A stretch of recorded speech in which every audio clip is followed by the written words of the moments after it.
Now an update to a story we've been covering. The case of Nicholas George, a former college student who was detained for hours at the Philadelphia International Airport for carrying educational Arabic language flashcards. In another Christmas Eve ruling, the Third Circuit U.S. Court of Appeals ruled in favor of the TSA and the FBI, blocking a lawsuit brought by George claiming his constitutional rights were violated.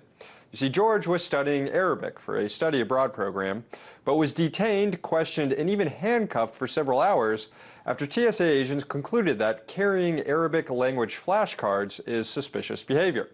The flashcards had words on them like bomb and terrorist, as well as words like fat and cheap. Eventually, George was released, but claimed his free speech rights were stepped on by the agents and that he was subject to an improper search and arrest. However, Chief Judge Theodore McKee disagreed and said the agents were justified in their actions. Writing on behalf of the three-judge panel, McKee argued that it's not reasonable to require agents to turn a blind eye to Arabic words like bomb and terrorism on flashcards.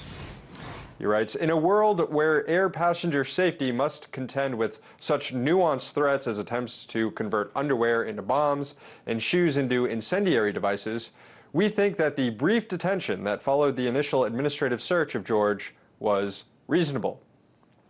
Benjamin Windsor, an attorney for the ACLU representing George, criticized the ruling, saying, were they saying that he needed those flashcards to try to hijack the plane in Arabic? Anyways, George's legal team is considering an appeal.